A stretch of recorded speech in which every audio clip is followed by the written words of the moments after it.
All right, hey y'all, so I'm going to try something a little bit different. If you notice, you can see my image at the bottom right-hand corner, I guess it would be for y'all. So I thought this might help for this one since we're discussing something new. And I can show y'all Teddy for a minute. Come see, pups. Come see. Come here. Come see.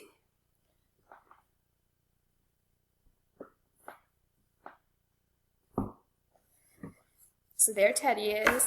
Say hi, baby. He's enjoying this time with me being home. All right. So all this info that I'm going to be going over very quickly is going to be in this folder. It's hidden from y'all right now, but I'll open that back up once I have everything posted. So first I just want to talk about a little bit like what your thesis should look like for this paper since it's a little bit different from what you're used to. So I've told you all this before, but this is just a few tips to review. Your thesis should very much be like your, what I say, like GPS for your essay. You want to make sure that as you're writing, everything is going back to your thesis statement. Obviously, sometimes like at the end, you might have to tweak it a little bit to support what you have written, but really that should be a nice guide as you're writing to go back to and think like, okay, is my research, is my commentary, are my claims supporting my thesis and going back to prove my thesis statement? So just keep that in mind as you're writing. So for this, since you're writing an argumentative research, obviously your thesis is going to have to make a clear argument on something.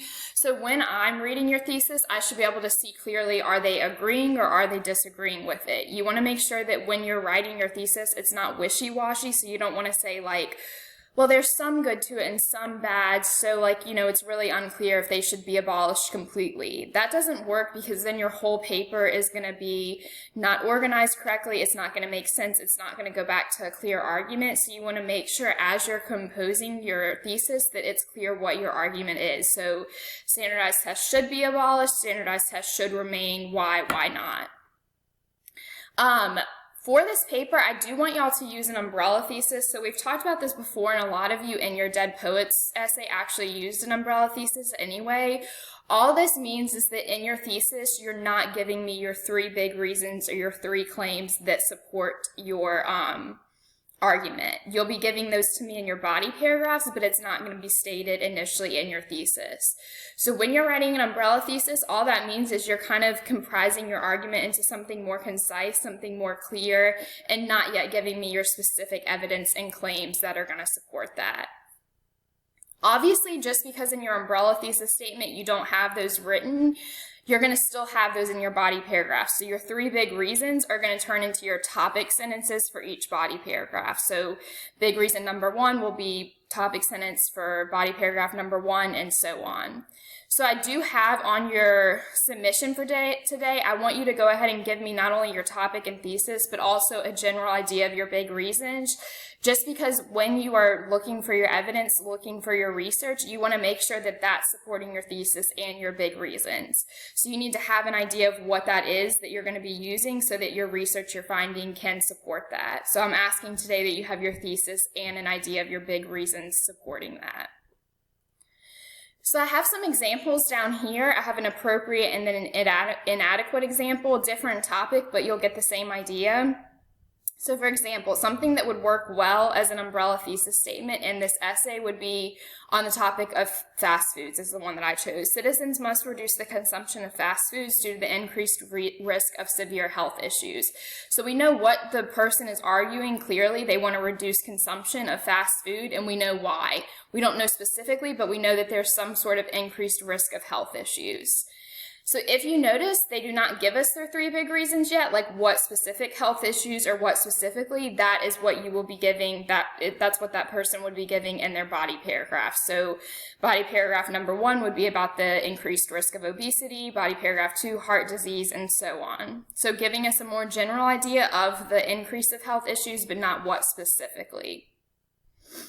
And this is what I'm looking for today when you're submitting, giving me your thesis and then a general idea like this of what each reason is going to be that supports that thesis statement. And then I gave you an example that wouldn't be so good, one that's what I'm calling like wishy-washy, not being clear in what they're arguing. So same topic, but fast food offers pros and cons because it's efficient and satisfying, but also presents many long-term health issues. So when you read that, I can't read that and say, oh, well, this person either wants to reduce or keep fast food consumption. Like, there's no clear argument there. They're just telling me there's pros and cons and it's efficient and satisfying, but also has health issues. Great, I don't know what your argument is. So you want to make sure that when you're doing your thesis, again, I can see, okay, this person agrees with it, doesn't agree with it, and general idea of why. So again, this is on Moodle. I also have this in that folder. I also have this PowerPoint posted for y'all that kind of goes over what I just discussed again, but separated. Different topic. This is about employee internet usage and like, should their employers be able to monitor that and see like what they're doing on the internet while they're at work. So in this position, the person would disagree. No, they should not be able to. And then their umbrella thesis, so another good example. Although companies may have legitimate concerns that lead them to monitor employees' internet usage, the cost of micromanaging employees' personal internet usage far outweighs the benefits.